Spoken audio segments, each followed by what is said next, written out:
podcast in the world that is a complete shit show. I am Turch, and with me is my co-host, the CEO, and the man with the 3-day-old stubble he's calling a beard. It's Kieran. How you doing? Thank you very much. Do you know what I just realised? What did you just realise? We make the other podcast sound great because we claim to be the only one that is a shit show. Correct. Which means everyone else is better than us. Yes. It also protects us, because if the show is shit, well, everyone knows up front. Yeah.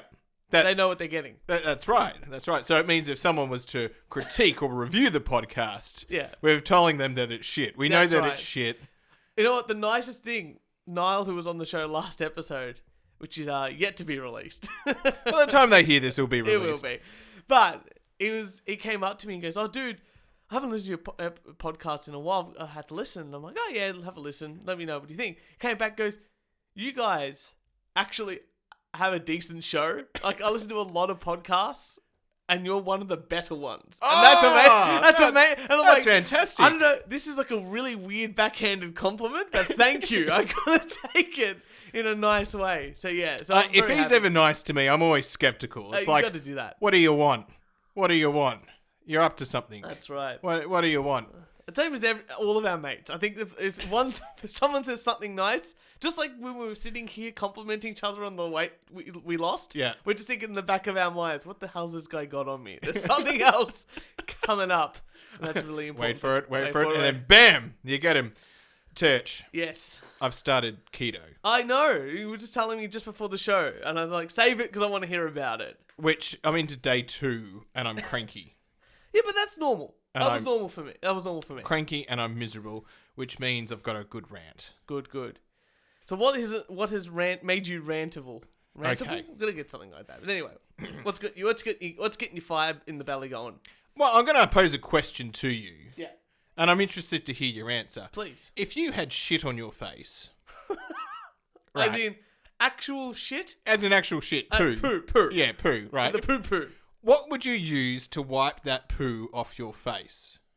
If I had the option of going to a bathroom, Yeah. I'd probably excuse myself, go to the bathroom, and wash my face with soap and then paper towel off. I probably wouldn't stick my head in one of those air Dyson dryers to dry my face. No. I think that's a bit far. Yeah. But I would definitely use a paper towel after I wash my face properly. What if you had baby wipes as an option? Baby wipes, good option. I think it's a good option because that's used basically for wiping poo.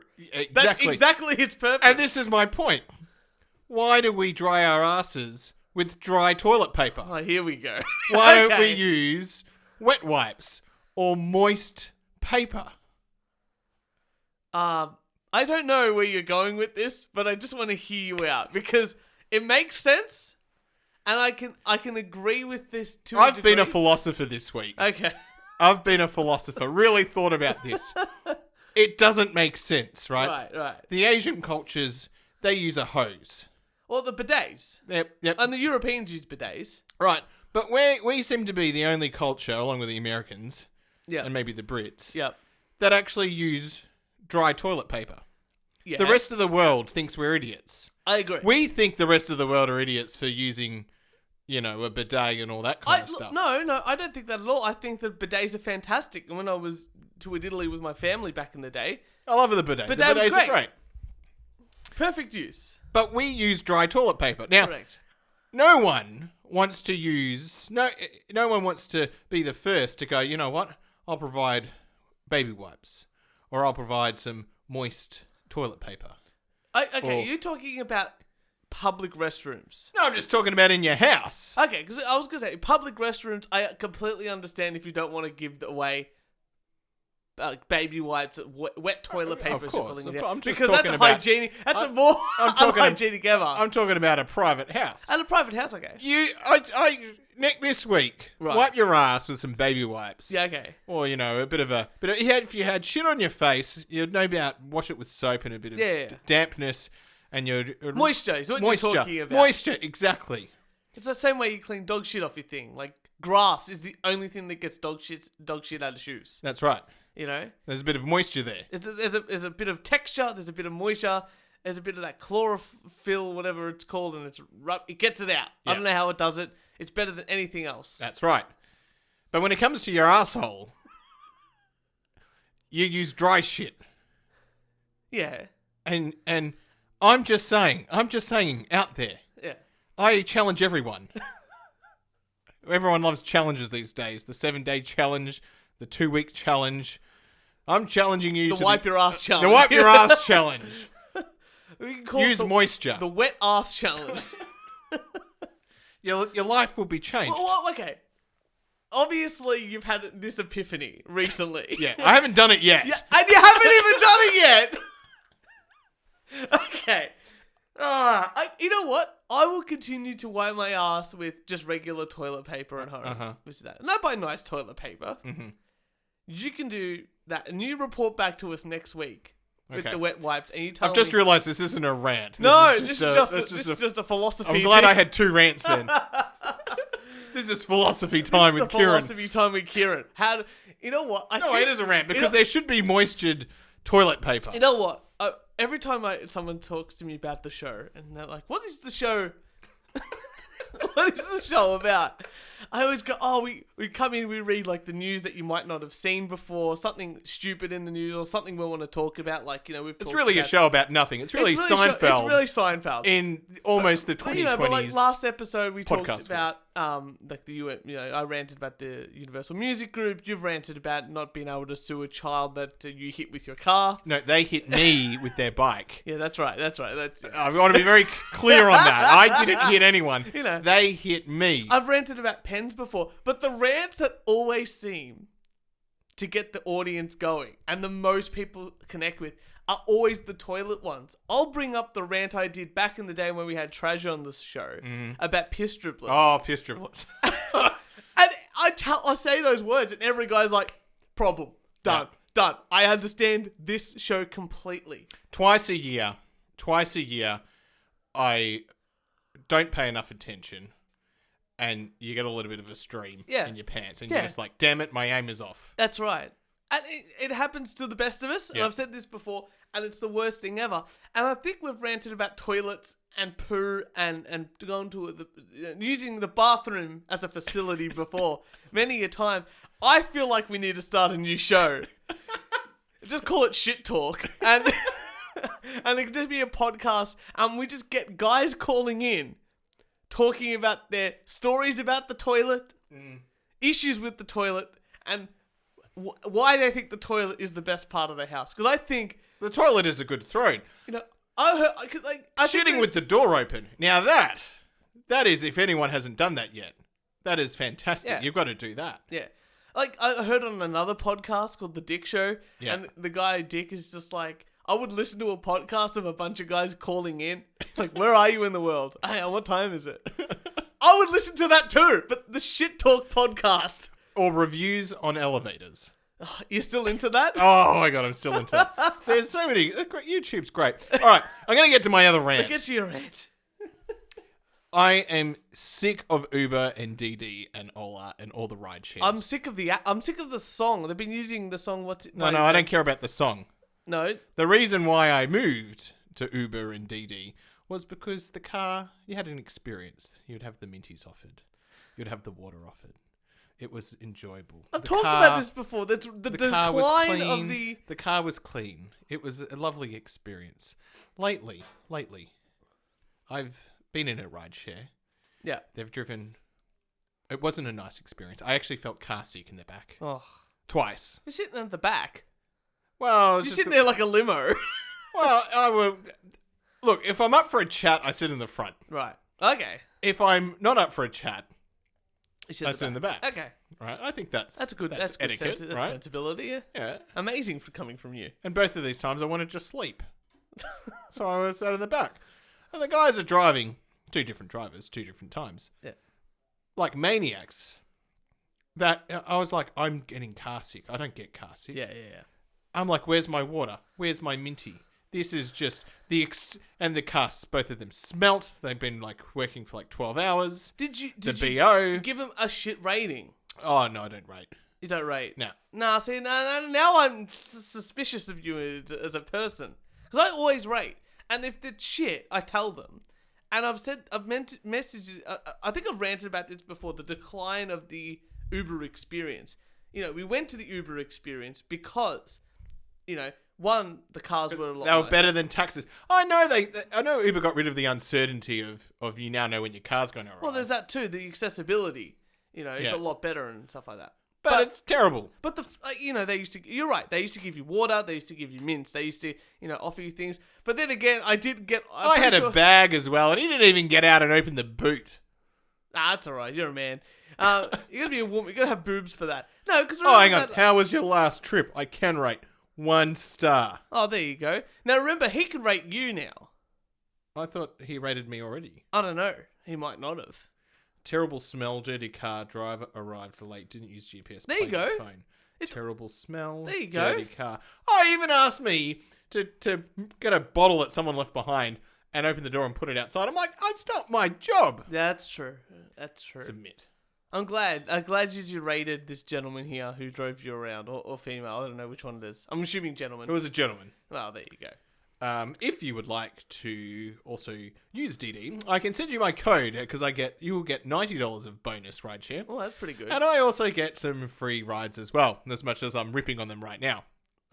I'm still going to use... No, that's fair enough, because everyone rips on everything, but you still have to use the service, because it's the service that you need in your day-to-day life. That's it. Do you know, like, they review the escalators? Maybe I should have a YouTube channel where I review my Uber experience. Kieran, if you start that... The leg room. If you start the cup holders. I guarantee I will watch at least a couple of episodes of that and just to get into it. Talk about the smell, the conversation. You should. That would be hilarious. Like a 5-minute YouTube video. And make it 10 so you can get advertisements on it. 10-minute videos of, of the ride. Just live stream it. And it's we're waiting for another ride here, and oh my god, yes, you should do it. That's because I watched. Did I tell you how I watched the plane reviews? Okay, because I'm addicted to the plane reviews. I want to know because my fear is the leg room. Yeah, it's genuine fear. Yeah, that's why the movies are rated based on leg room criteria. I had a guy call up while I was eating dinner 2 or 3 nights ago, and I'm like, geez, a phone call this time of day. It was a Friday night. Like, geez, this is weird, getting a phone call. I didn't recognize the number, but thought, just pick up whatever. Picked up, the guy's like, hi, here, I'm from the television review board. And I'm like, oh, well, I don't watch TV. And he's like, oh, no, this is about the rating system and what you think of it, and we should change things. And all I said to him was like, I don't want that to exist. Please remove them. And then I hung up. Because I don't think they should exist. You could have had a good banter with him. I was eating dinner. What's more important? Well, don't answer your phone at dinner. Didn't your parents raise you with values? I thought it was someone important. If it was important. The TV is definitely turned down when you eat dinner. Okay. I'm sure you eat in front of the TV every night. Hey, this isn't about me. I'm sure you just got Pornhub on the Pornhub app on your TV. There's an app that you can put on your TV? Yeah, I've got a YouTube app on my TV and I just plug it in and just, sync up my account. So that way it comes with all the things. I'm sure you can do it with Pornhub. I can't imagine it probably doesn't exist because it's TV and kids can access it a lot easier. Yeah. But I'm sure someone's made it and you can, sync it all in. Well, I found out today that there was a Netflix service called Jetflix. Right. Which had been going for 10 years. It's been shut down now. But it had more TV and movies because I just downloaded it from Pirate Bay and all that. Yeah. Than Netflix and Amazon and Hulu combined. If they're just downloading from... But they charged you $9.99 a month. No, it's pretty cheap. Yeah. That's bargain. For more than what the others... But it was just all illegally downloaded. I think I've said this before. But free for the consumer... But the risk is at the person who created it. Yeah, I think I've said this before, but Netflix is what, $20 a month or $15 a month, whatever it is. Whatever. And then Stan is also $15 a month, whatever it is. And then Amazon Prime, it's $15 a month. You add up if you say you had 3 or 4 services, let's say 3 services because you want to access HBO shows on Amazon or whatever it is, and then you want a Netflix for the Netflix sort of stuff, and then Stan for Jess watches Disney. Well, yeah, Disney's all on Stan, so if you want all that for your kids and this and that. But she watches, what's it called? The Drag Race show, RuPaul's Drag Race, and she loves it. and that's fine. But if you wanted like 3 or 4, that's $45. Cable, like, from Foxtel, which is our equivalent of cable. Yeah, but TV, it has ads. It has ads. But you know what? Netflix, I think, is going to go down that route anyway. Maybe. I think it is, because there's no way they can, like, especially in Australia, I don't know it's obviously licensing laws, but I don't think they're going to have the ability to get as much of the stuff in. Well, their problem is, and Netflix's problem is Disney and all the other people that make content, HBO, are putting up their own platforms. And this is what I'm saying. There's going to be so many platforms. Netflix now has to make their own content. Yeah. Because the licensing deals are being pulled. I will state this absolutely right now. 99% of the Netflix created content is garbage. Complete garbage. What about House of Cards? That's HBO, isn't it? No, that's Netflix. Is it Netflix That's exclusive? Did it start on Netflix? Yeah, that was a Netflix original. That was the first show they made. I thought it was Orange is the New Black. No. I might be wrong. No, yeah. House of Cards was the first. But there's so much crap. Like, they make so many crappy documentaries. They make so much crap. They'll have, like, Stranger Things apparently is really good. House of Cards is pretty good. Apparently the later season is... not the later season. See what I mean? Well, that's because, not Johnny Depp. Well, the pedophile. Frank Underwood. Who plays Frank Underwood? The pedophile. I'm trying to think of his name. Yeah, because that happened. The gay pedophile. And that one. And then they had to rewrite it. Yeah. And it just wasn't, it was never going to work. Yeah. It was just never going to work. BoJack Horseman's pretty good, actually. But sort of getting a bit shit now. Wouldn't do that. I just think, like, by the time, like, Disney's thinking of doing their own thing, you're going to have to pay for, like, 10 subscription services. You know what's going to happen? What? A revival of torrents and downloading services is going to come back. Because people are going to go, well, fuck it. I don't want to pay for 400 Netflix. Yeah, the people who created Netflix have already sold it. Yeah. They've already made their mega millions. Yeah, and they're gone. But Netflix started back in the day, like 2006, 2007, and actually used to give out DVDs to people. Yeah. They were... They were going to try and buy Blockbuster. No. Blockbuster had the opportunity to buy Netflix 3 times. Yeah. And they fucked it up every time. And they didn't because it was... they posted you the DVD. Yeah. And then they found out a way of going, tell us the 10 movies you want to watch, and then when you post it back, we'll send you the next one. Yeah. Right? So that was genius. That's how they got traction there.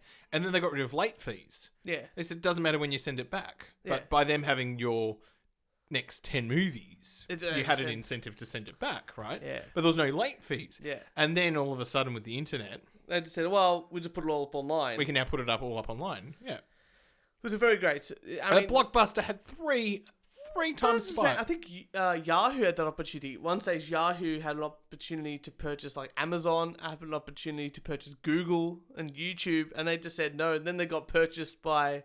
Oh, who did they get purchased by? Does Yahoo... What does Yahoo do now? Yahoo... There's Yahoo Finance. Yeah, they do. They still do news, and there's a... I'm pretty sure there's a... like a search engine and stuff like that, but I think it's purchased by Microsoft now for a pittance, for like $50 million, which is nothing really. For no one uses Yahoo. Oh, eh. Look, if anything, you use DuckDuckGo.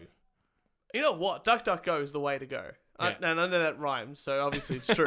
But I've been using it, and it is far more balanced in comparison to than Google and Yahoo and stuff like that. Or even Yahoo's actually pretty good, more balanced. But DuckDuckGo, I remember searching for something. I think I was searching for the Jeffrey Epstein articles, and I would see an article come through like in my newsfeed on Facebook, and then I'd try to search for it, and like instead of seeing the article I actually wanted, I'd type in the whole headline. Yeah. And I wouldn't find it, but I'd go to DuckDuckGo and it'd be the first thing that comes up. So definitely check out DuckDuckGo if you haven't done that. Well, Google is so big now, and it's got all these algorithms being built, and there's inherent bias with the people that make the algorithms. Well, not only that, they tailor the algorithm to you, and what they know about you. So if you only looked at left wing, right wing, or certain types of videos, they just show you more of the same content, putting you algorithmically in a bubble. Yeah. You got to try to break from that. Try to be balanced. That's why you use DuckDuckGo. Yeah. Tonight's podcast brought to you by DuckDuckGo. I would love it. I would love to talk to the guys that made DuckDuckGo. It'd be interesting to hear their point of view and how they do things differently from Google. It would be. It would be very because interesting. it would have to use a lot of the same sort of technology, but just in a different way. Yeah, it'll never be as popular as Google. Fun though. It's not good. What are those people that are scared of ducks? It's like a thing of like a fear of always being watched by ducks. Like obviously they can't use it. I don't know how much of the population is that. Yeah. But I think more people are scared of clowns. So as long as they don't make a clown one or a puppet. Just think of The Simpsons there. Yeah. Send in the clowns. You got an article for us? Should I rant about teachers? All right, let's hear your rant. So this whole new thing came out. This is my rant, but it's not really a rant. It's a bunch of news articles, and it gets me angry, for a lot of reasons. But teachers are like, my mum's been a teacher, and I think one of the most important things with teachers, especially today, there's so many of them, but none of them actually want to be teachers. Yes, go on. Okay. So I know lots of people who went, I studied science, I studied business, I did this, I did PE, whatever it is. And then they go, I can't find a job in the field. Everyone comes out of uni thinking I'm going to get my dream job straight out of uni, or they wait like 2 or more years, working a dead-end job and stuff like that. And that's what I did. Look, I'll be very frank. I worked in a payroll sector, and that was glorified data entry, and I wanted to kill myself. Yeah. That's, And then I moved up. But you did your time. I did my time, that's right. You had career progression. Exactly right. So people go, after that like year or 2 years, they go, this is the worst thing ever. I'll just go back and study. How hard can it be? And I'll just become a teacher. So they go off and get their masters in teaching. And then they go into these jobs as teachers for a year or 2. And they have no motivation to actually be a teacher because they're doing it just to get by and go for another job in like 3 years and go, I've had this experience of being a teacher and managing things and writing a course and do writing. And I don't know if that's actually true because I've never seen a teacher jump ship out of being a teacher into the real world. Like very rarely have I ever heard that. But there's definitely a difference between people who are teachers and have always wanted to be teachers. And I've seen that. Like I said, my mum, even as a kid, my mum always tells me that all she wanted to be, like even when she was 10 years old, wanted to be a teacher. Whereas I know people that have gone through the university system, left uni, and come back, done their teaching, and now are teachers. And I'm not going to say that they're bad teachers, but they're not motivated. They're not motivated to be the best teachers. Yeah. But they've got such security in their jobs that they don't have to worry. And teachers here, like unlike America, let's be really frank, I think in America they make like 30 grand a year. And that's like the top end. Let's say 35. That's like $55,000 a year. Here they start at like $55,000 or $60,000 a year. Yeah, they started about, I think, 60 now. 60, which is like 40,000 American dollars. Principals are on 140. Yeah. So as a teacher, you are, the average. And I think it caps out at about 110. Just depend. Well, that's a public schools. Until you get into like management. Yeah, that's right. So if you're a teacher, and I know I have a bit of experience with this because, like I said, my mum's a teacher. You're sort of topping in between 90, 95, maybe 100, depending on what subjects you teach is a little bit different. Then if you do my mum was the manager for VCal for a while. She got a little bit more, but she didn't want that responsibility. It's gone down. She's happy to take the pay cut and all that sort of thing. But if you become more of a managerial, you get an extra 20, 30K. And teachers, it's actually based on how many students are at the school. Which is a really interesting sort of thing. So pay based on the amount of students? Yeah. So you have more students, more responsibility, this and that. Yeah. Pretty interesting. There's like a base salary, but obviously after that, it's sort of... Yeah, right. It's sort of a floating sort of thing, and obviously a whole bunch of other things. So as a teacher, you're making, after about 5 years or so of being a teacher, you're sort of at the top end of the band of how much money you're going to earn. Maybe after 7 years. Let's just say 7 to make it really easy. But that's a short period of time to be a teacher. Because most teachers that, I'm sure that you had the same, you went to high school and there were teachers there that were there for 6 years of your high school life, but they've also been there for another 30 years before that. So they're top end, happy, and all that sort of stuff. But there was definitely teachers that you knew at your school that really wanted to be teachers, and there were people there that were just not interested in the job or the students. The difference I noticed was whether they were like a closed mind or an open mind. So I had teachers going, yeah, but we don't know what the jobs are going to be. Yeah. Like this is really cool. And oh my God, I don't know about this, but let's explore this. Yeah. Like, because computers were still relatively new, I would argue, when we were in high school. Well, I think to the degree that they're used now. But, like it was still, you're still trying to figure out, you could write your assignment on Word and you could do a PowerPoint. That was about it. Like you can do so much more now.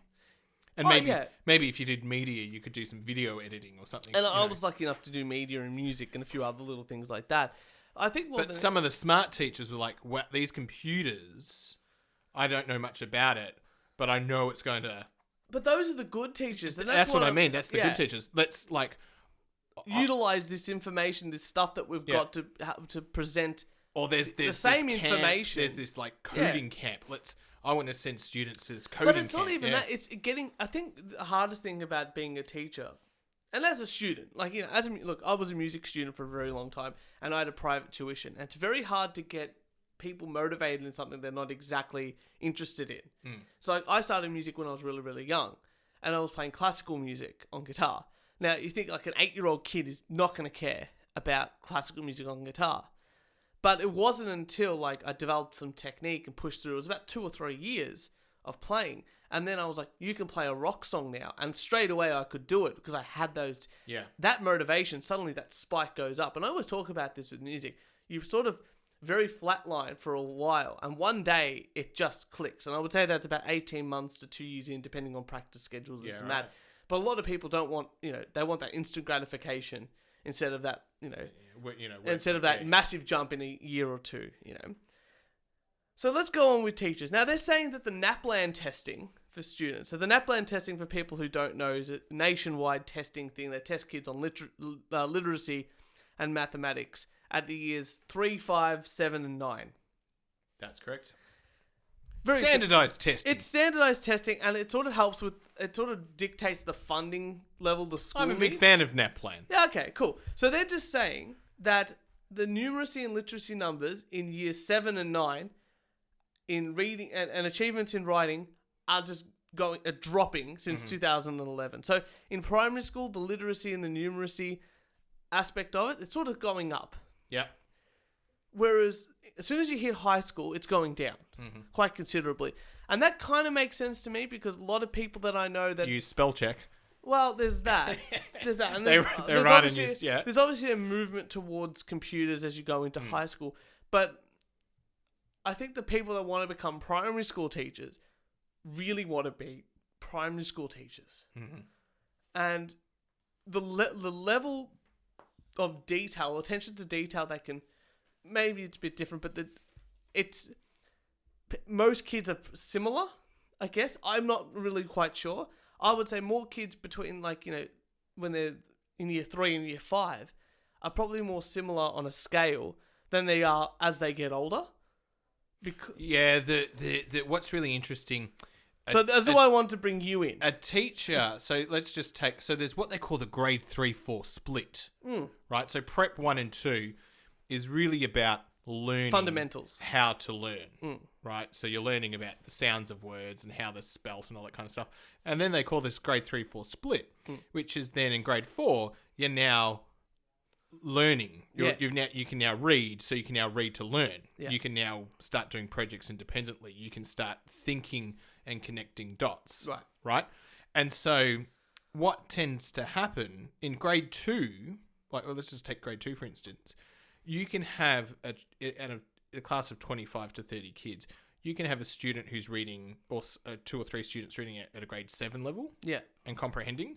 But you've also got students at the other end who are still grade 1. So like a huge bell curve. So yeah, the variation in a grade 2, grade 3 class is large. Now it's not to say that's okay. That's fair enough. But you'll also find a lot of teachers. Will put their groups in spelling groups. They'll put them in reading groups, and it's more or less at a level. So this group of kids around the same level, put them together, they can motivate each other to push through. And they're doing grade 5 work in their reading or whatever, and off they go. Yeah. And the teacher spends more time with the kids who are at age appropriate or just a bit lower. They put them in the groups, right? Yeah. Where was I going with this? Where were you going with this? That's what I meant. The variation just, it stays like that. Yeah, so still kids in year 7 are still reading at a grade 1 or 2 level. There will be some... The top end just keeps extending out into a year 9 or year 10 level. Correct. And that's it. So the bell curve sort of shifts focus. It might go, instead of staying at a level 3 level, because they're all like year 3 level, because that's what the grade they're in, then the bottom end is grade 1, the top end's grade 5. Then it goes out to grade 5, and then the top end's 7, but the bottom end's still 1. Yeah, is that what you're trying to say? Or it could be crept up to 2. Could creep up to 2, but you're saying it sort of stays stationary at the bottom end, whereas the top end starts moving. I would say it shifts. It shifts, but it spreads. It spreads wider. So like a year 7. So this is what I'm saying. A year 7 student might actually have the reading comprehension level of a year 11 student, top end, but the bottom end is like still at a year 3 level. Yeah. And that's a really hard thing for a teacher to understand and really to cater towards, especially if they're not motivated for the job. Yeah. And the thing is with these NAPLANs, these results, people look at the means. Yeah. And when you've got such a large variation... The means mean nothing. the mean actually means nothing. It's far more interesting looking at the end of the bell end curves. of the spectrums, yeah. So let's go on from that. And this is what I'm talking about, teachers that are unmotivated. And I think maybe I've brought something in like this before, but the NAPLAN testing just came out and these results came out. And then I'm like, let me just put some puzzle pieces together. And it said, teachers must now pass mandatory literacy and numeracy tests. So previously, about 1 in 20 teachers approved to work in the Victorian state, independent Catholic schools had failed or not yet had sat the compulsory tests. So all aspiring teachers had to pass this literacy and numeracy test. And in the Catholic school system, 1 in 20 fail. Mm-hmm. And in the state school system, or overall, I couldn't remember exactly which one, 1 in 10 failed. And that when I say failed, I mean they had 3 attempts and they still didn't pass it. Yeah. And that means to me, even if we go like the 1 in 10, let's just say 1 in 20 and 1 in 10, average it all out. That means to me 15% of teachers, because not all teachers are taking it, this is just new teachers, the current cohort of teachers, I could say very comfortably right now, 15% of them should be fired. Because they can't pass these tests. Yeah, probably. And for me, as a person who obviously went through the school system, university system, and sees my mum who works really, really hard to do all this sort of stuff, and I know that she can pass it, because she's done it. Yeah. To see this, and then new people coming in, trying to teach, if I'm assuming just one day it's going to be one of my kids, or our friends' kids, they're not going to be able to pass these tests, and they're still the ones teaching our kids. Scares the fucking shit out of me.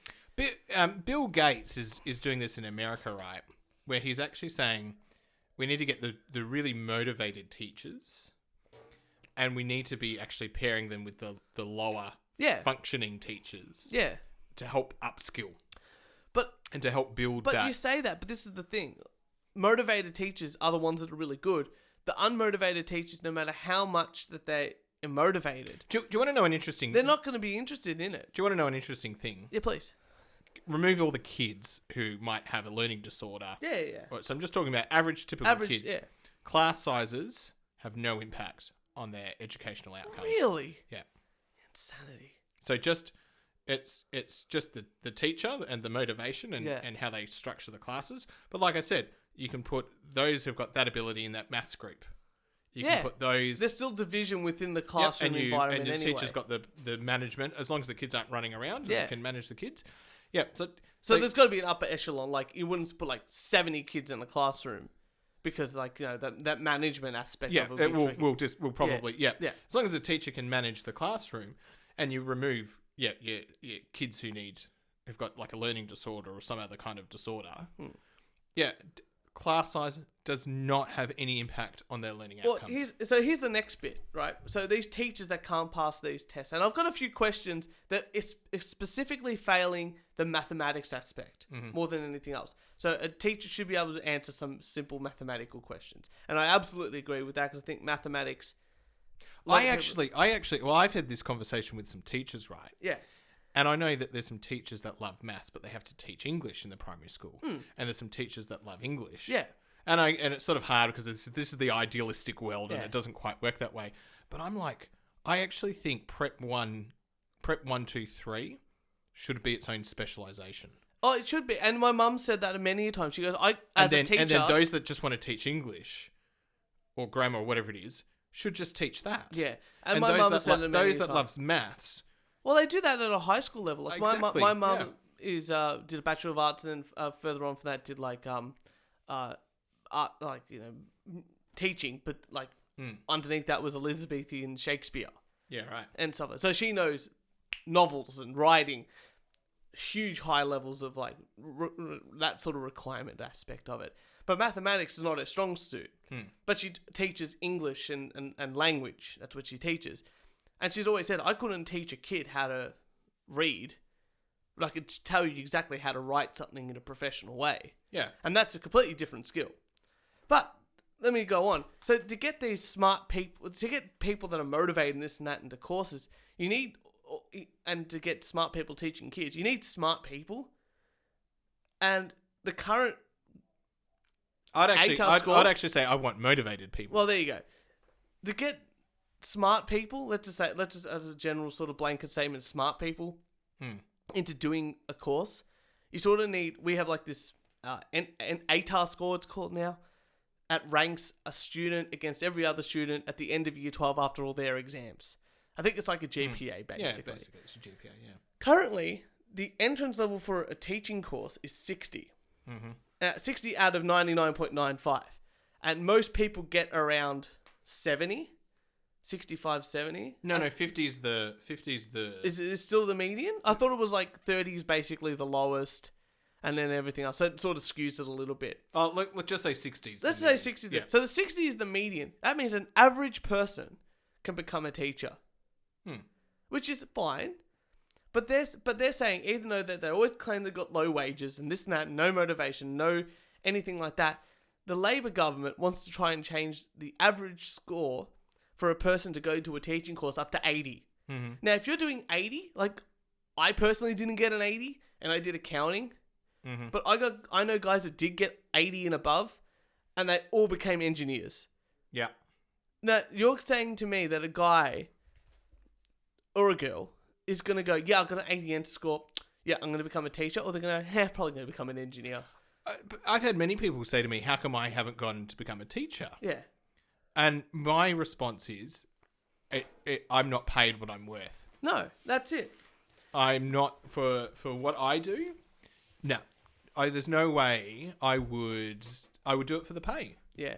It's disgusting.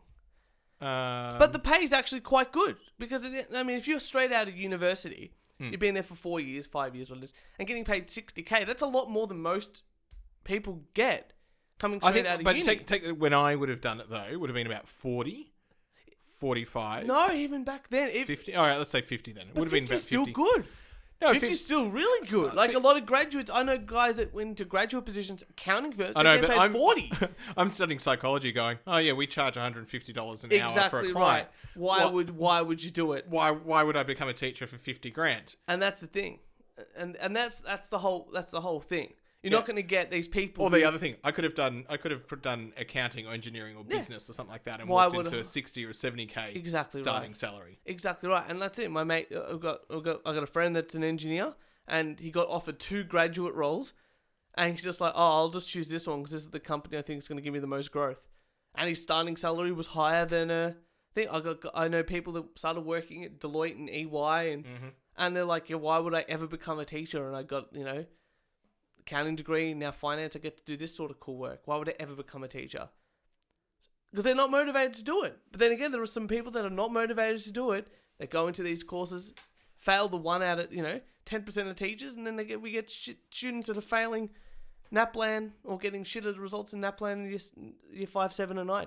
I'm skeptical of the teacher who didn't want to pursue teaching. Yeah. He does it as the second option. And that's the biggest issue I have. A less intelligent teacher who wants to be a teacher. Yes, because they're always going to be motivated to continue to get better. Yeah. Than someone who goes, I'll do this as my backup option. I think so. And that's what look, it's not really... This is sort of a weird rant because it's not really about teachers. I told you this was a philosophy. Yeah. Talking about shit on faces and wet Starting wipes. Off like a regular episode. And I told you it was philosophical. Yeah. Look, it's starting off as it's not really a rant per se, but it's like a really interesting sort of thing about how our system sort of works. And the reason why, and potentially the reasons why it doesn't work. And it's pretty easy to see correlation to causation in this sort of case. You know, and I'm sure we're going to see it as time goes on because there was a big influx. The reason why they lowered the score that needed to be a teacher was because we needed more teachers. Now we've got so many teachers that have their pick of the litter, but a lot of them have done it because it's a great backup because they know they can get a job. Yeah. You know, and it was the same for nurses at one stage. Like my auntie became a nurse. There was so many nurses, she couldn't get a job. She ended up working for an insurance company and becoming a manager there. Yeah. And at the time, you know, at the time when I did my accounting degree and still now, not enough people studying finance. It's just one of those things. I've got my stepbrother is picked his subjects for year 11. Fantastic. Right. And it was very interesting. And he did pick psychology. So I'm very happy. Actually, this is hilarious. A few months ago, he had to do this essay for English. Yeah. Right. And I'm dyslexic, right? Me too. Don't worry. So, but I can think and I can write. Yeah. And then it's just, you know, oh shit, there's all these spelling mistakes. Yeah, and then I fix it up, right? Whatever. And I'm reading his essay. And I start providing feedback and comments. Yeah. And I'm like, you don't have a topic sentence. Yeah. There's no linking sentence. Yeah. What the fuck are you trying to say? But I guarantee he would have said, no one at high school taught me this. Well, basically, so I'm sitting on the couch because this thing is due in 24 hours. And I'm giving him feedback. Normally he'd ask his mum. Yeah. But anyway, giving him this feedback. Anyway, I give it to him. I'm like, all right, let's go through it. And it's just, I've got red and comments everywhere, right? Yeah. And he goes, Kieran, this isn't a university assignment. And I went, no, I haven't given you feedback as if it was a university assignment. I've given you this level. I've given you feedback as a year 10 student. Yeah. And he's looked at me like, what? And I'm like, I wouldn't even give this a pass. Nah. I'm like, this is terrible. In a nice way. Yeah. And just, you know. See, imagine that, but your mum's an English teacher. Yeah. She would have gone, I remember in year 9, her doing this. And she goes, no, you got to write the year 12 level now because by the time you get there, they won't teach you this. Yeah. And she was absolutely right. He goes to a private school. Yeah. And he has not been taught any of these fundamentals. And I'm like, this is just fundamental putting ideas and structures. I'm like, I don't care how your argument or what you've researched or what you found or whatever you're trying to do. Yeah. But like, you're trying to communicate this across. Yeah. He made some changes, right? Yeah. Not much. He showed me what he got a few weeks later. He got a B+. And I'm like, how the fuck is this a B+? Yeah. Standards have changed. Well, anyway, Kieran, I know that we like to test ourselves here on the podcast. So I brought in 3 of the maths questions. All right. Ones that I could do in my head. Yeah. And I thought if teachers can't do these look, I did these at work in between reading a contract. And I was able to, like, a legal contract for some work I'm doing. And I'm like, if the teachers can't do this in their head, and I can do these in my head while doing a contract, then Kieran can do them on the podcast. Okay. So here's question 1. I love your faith. Thank you. The government operating expenditure on education refers mainly to money spent on schools and tertiary education. Of the total operating expenditure on education in 2011-12, 51% was spent on primary and secondary schools and 36% on tertiary education. What percentage of the total operating expenditure in 2011-12 was spent on the remaining aspects of the budget? So I'll just read some numbers again for you. 51 was spent on primary, 36 on tertiary. 36? Yeah. What was left over? Okay, so I just said 50 and 30, so I was like 20. But if it's 36, it's got to be about 14. Yeah, 51 and 36. About 13%. 13%. Yep, you did in your head. Now, this is the question. That was one of the questions on the test. Yeah. And you got it, what, instantly? Yeah. Okay. Well, as you were saying it, yeah. I missed the 36. Yeah, but I'm sure if you had it written in front of you, you'd be like, 13. Yeah. Okay, here's a good one. The weight of a box of stationery is 3.2 kilograms.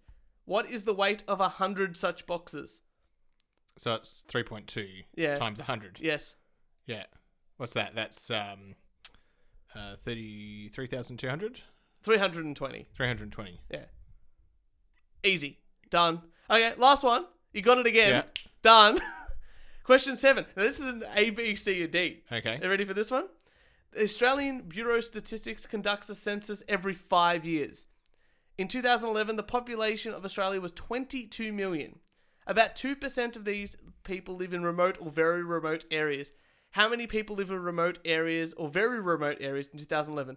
So the two numbers you need are 22 million and 2%. Mm-hmm. How many live in very remote areas? Is it A, 11,000, B, 44,000, C, 110,000, or D, 440,000?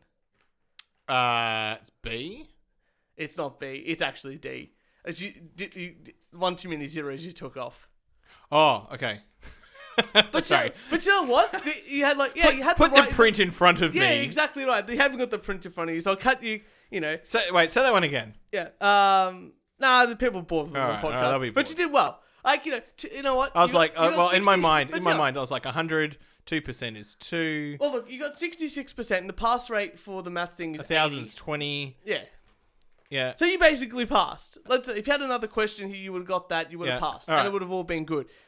People can't answer these questions, and I'm really worried about the. But you just work it out. Yeah, but people can't do this. And I'm like, but you're in a test position. You've got more time to figure it out. Yes. You have a minute a question usually is the case. Like you've only got a minute to 2 minutes to figure out each question. Yeah. Yeah, and we did 3 in like. We could be teachers. Isn't that scary? Kieran, you got some more news for us? I do. This has been already long. We're on 47 minutes. Oh shit! Where did I put my phone? The phone's on the floor, mate. Shit. All right, hang on a second, everyone. We got it. Hang on. I got a quick story. Yeah. Okay. So we're getting the NBN here at our lovely studio, which is very exciting. So Jess and I went to the went to Optus and did all that sort of stuff, and we go up there, and Jess obviously got the home business here, doing dog grooming called Cuts for Pups. It's fantastic. Check it out on Instagram and stuff like that. But it's under her business name. The lady there types in Cuts for Pups, finds all the details, all good. And the girl there goes to Jess, so what Cuts for Pups? What type of what type of business is that? And Jess is like, that's a bit weird. Thinking, it's a bit weird. I can see it, thinking, it's a bit weird. She goes, look, I do like hairdressing for dogs, and this and that. And the woman goes, aren't you scared of dogs? And then Jess is like, no. She goes, well, I am. I'm like, okay, well. No shit. Yeah. Okay. And then Jess is like, goes, to be nice. She goes, Jess is actually scared of birds. I don't think I mentioned that before. And I go, Jess goes, yeah, I'm actually scared of birds. And the woman goes, me too. Oh, yeah, my boyfriend has a bird, a macaw. I don't like it, so I spray it with Ajax to kill it. And we're like, what the hell is going on in this world? And then I'm like, yeah, look, the only animal I don't really like is cats. I would never get a cat, And she goes, yeah, I don't like cats either. I once kept one in a boot to try and kill it. What the fuck is going on? And we're like, yeah, thanks. You just hurry up with that NBN. Oh, fuck. Good story, bro. What news you got for Sex robots. Yes! This has been my favourite episode I've done for a very long time. Sex robots are back in the news. Thank God. And, are they dangerous? Sex robots with coding errors prone to violence. Yes! And could the strangle uprising This is gonna be the Terminator uprising when no one expected. These sex robots are not gonna want to have sex with us. They're gonna be moody as shit because that's a function that they can do. And now they're programmed to chop our dicks off with their vaginas. We are gonna see Terminator rising. It's gonna be great. I want to see Arnold Schwarzenegger fight off sex robots in the next Terminator film. You have no idea, people. They're upcoming. We'll make the film. Sex robots plagued with coding errors, prone to violent behaviors, including strangling, an expert has warned. Oh, incredible. What do you mean strangling? It's a sex robot. It's not like it's all arms and moving this and that. Strangling cock with their vaginas? What the fuck is happening? Doll collector brick doll banger. Okay. Thank you for listening to the show. That's going to be the highlight. Fears of violent repercussions if robotics are not regulated. He believes a simple coding error could turn all AI girlfriends against their owners if they are equipped with free will. Well, who's going to give a sex robot fucking free will? You know what? LGBT... I just watched the Dave Chappelle special and he talks about LGBT people. Yeah. And it's hilarious. Vice News said it was terrible. I watched it and it's the funniest comedy special in the last 10 years. Okay, I'll watch it. It's Dave amazing. Chappelle. Yep. It's fucking amazing. So definitely go watch it. He's back with fucking vengeance. And he talked about the LGBT people. I'm expecting it's going to be LGBT soon. And they're going to be fighting for fucking robot rights. And it's like you can't have sex with a robot unless it has your consent. Because remember we talked about that. Point of privilege. Yeah, point of privilege. Point of privilege. Yeah. I know what?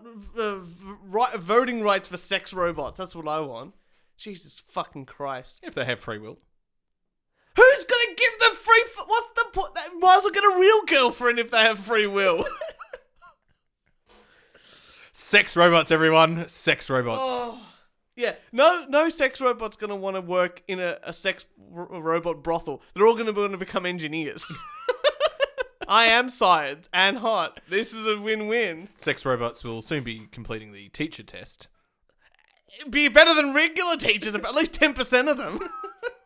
Fucking hell. The rest of the article is pretty boring. Oh, that's all right. That's enough ranting about sex robots for a while. But that's okay because... maybe sex robots won't do this. Did you see... Now, something magic happened on CNN. And it doesn't include them getting an article or a story right about anything. Uh-huh. What happened was a piece of footage was removed the best they possibly could from the internet. And it was very hard for me to find. Mm-hmm. Because one of the female white... hosts compared a gorilla to the black co-host of the show. Oh, okay. And all I could find, I'm like, great, yeah, it'll be on YouTube. Everyone will have a bit of a laugh about it. And I went onto the CNN YouTube page. Not there. I went to a whole bunch of others. Not there. And then I found a clip of it. I'm like, yes, I found on it. DuckDuckGo? Well, yeah, actually, I had to use DuckDuckGo. But I found the clip of it. I'm like, great. I emailed it to myself back home to download the clip for us today. And by the time from coming home from work to coming home, it had been removed because of violation sort of thing, you know? Yeah, violating the terms of them being in America and you being in Australia. So, yeah. I'll give you a bit of background and then we can watch the clip. Okay. Because it's You found the clip? I found the fucking clip. And it's a guy taking a video of it with his phone, but I found the clip. And that's excellent. So, a morning TV anchor in Oklahoma apologized a day after likening her black co-host to a gorilla. Alex Houston said gorilla at the Oklahoma City Zoo kind of looks like you to her colleague, Jason Hackett, at the end of the feature of, and I shit you fucking not, Coco.TV, a CNN affiliate. Coco, yeah, which was, I don't know if you know the sign language in gorilla. No. You know about Coco the gorilla? No. She did sign language. No. There's pictures with her, with Robin Williams and everything. It's amazing. But it did sign language. I think it passed away recently. But yeah. There was a period where I was writing a thesis and I was in a bubble and a lot of shit happened. And every now and then I'm like, oh, is that what happened? Anyway, that happened. That was a real thing. Anyway, so here is the clip. And it's amazing. Like I said, the quality's not so good. Sorry for the audio quality, but I'll do my best. Zoo just posted. Okay, you have to see this. This is Finn. We're about to show. Oh my goodness, take a look at him. He's a resident of the Oklahoma City Zoo, and this week the zoo's 8th caretaker took over their Instagram, and we are all loving that they did. And as you can see, Finn was fascinated. Definitely ready for his close-up. Kind of looks like you. What do you see the picture? Stranger traffic. Yeah. Kind of looks like you. Kind of looks like you to the black man in the room. straight to traffic. They could not get to traffic any quicker, could they? It'd be hilarious if the traffic was like, "Yeah, spot on there." Yeah. That's the only clip I could find. It's a 20-second clip. Wow, amazing. Take it down. I managed to take it down everywhere. I couldn't find another clip of it anyway. Apparently, she apologized the next day and like, I want you to understand how hurt, And he's just like, oh, it cut me deep and cut a lot of you in the community. Oh, these are all their fucking press writers. That didn't affect him. He's just like, whatever. Like, yeah, that's just their publicists or whatever writing. I don't think she definitely didn't mean it in a racist way. No, she didn't. It was off the cuff. It was off the cuff, whatever. And I'm sure.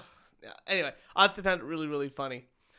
If anyone contacts this show about us not being politically correct, I'm going to read it out and make fun of it. Please.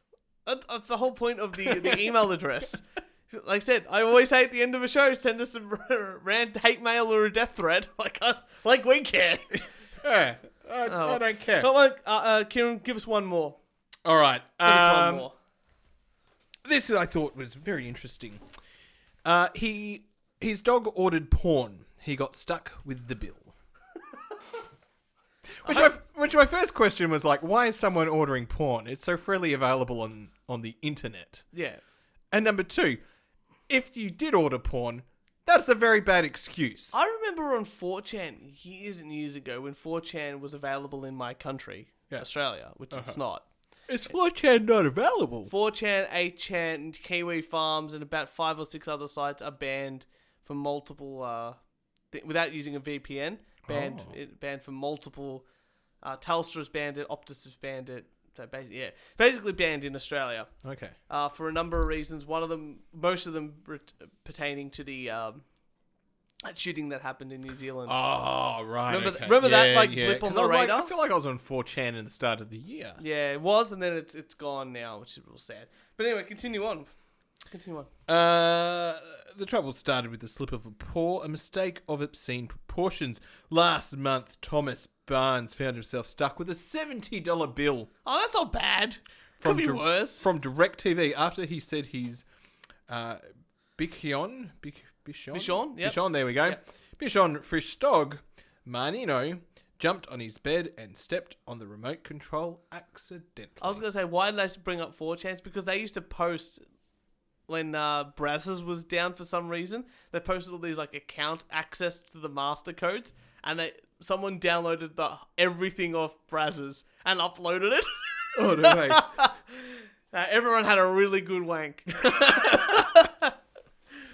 Which I'm just like, why is this a news story? Why are you just not using the internet? Why are you purchasing? Well, the dog did. Obviously, he wanted some doggy style. Very specific. Get out. I know it's Father's Day. Oh, yeah, I know. You know what? And to cap it off, I think, is there any more for that article? You're sort of done with that one? Yeah, I'm done with that article. So I want to tell you the best article, the best dad joke. Yeah. And it didn't even come from my dad, which is amazing. The best dad joke? Meaning it's so shit? Or it's actually really good? No, the best dad joke I've actually heard. Okay. Very recently, and it was amazing. So I'm at work, and this police officer walks into the elevator, and I click the button to go to my floor, and he clicks the button to go to his floor, but he forgets to swipe his pass, his visitor's pass. So he misses the floor, and then, misses the floor, swipes his pass, presses the button, and goes, I've got to go all the way to the top, because I'm on one of the top levels. And I'm like, it's all right, look, go for a fun ride. Obviously not in a rush to get back to the office. And then the cop goes, yeah, it's all good. You know what, though? I used to be an elevator cop. It had its ups and downs. And I went, mate. And then straight away he looked at me and he either felt I was a dad or just really enjoyed it. Yeah. And he's like, I'm really sorry. Don't lie. You enjoyed that. And I'm like, mate, you've made my day. That was just a great joke. I'm going to even tell it on my podcast. There's no such thing as elevator cops. No. That's what you got out of that? Jesus Christ. And with that, lovely people, all your wanking needs, make sure you follow us on SoundCloud, iTunes, Spotify, Instagram, Twitter, and Facebook. And if you'd like to send us some hate mail, a death threat, or a rant, record it on your phone or email us. And email us. And we only do one take podcast at gmail.com. Kieran, thank you for another fantastic show. No problemo. And we will see you all next Thursday.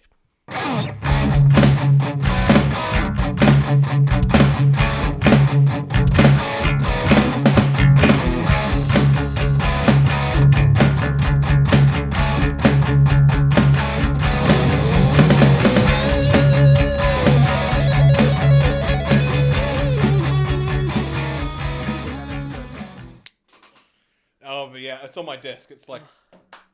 And you didn't even get back to me about your favourite Slim Dusty songs. Oh, shit. Because I wanted to start I wanted to make Kieran sing Slim Dusty, the album, the EP. Oh, no, hang on. I can tell you right now. Okay. Hang on. If anyone wants to hear this, make sure they message me and say, yes, this is something we want to hear.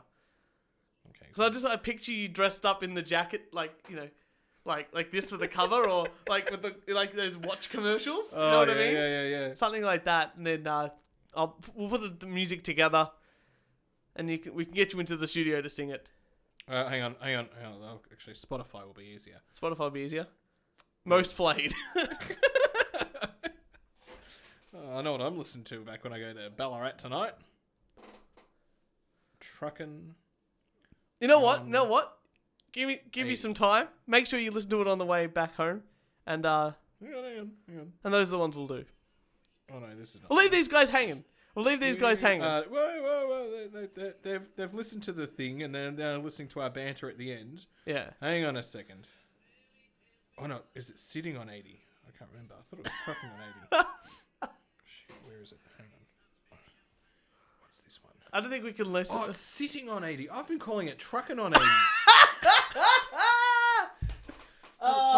That's enough. This is not good. Hang on. That's enough.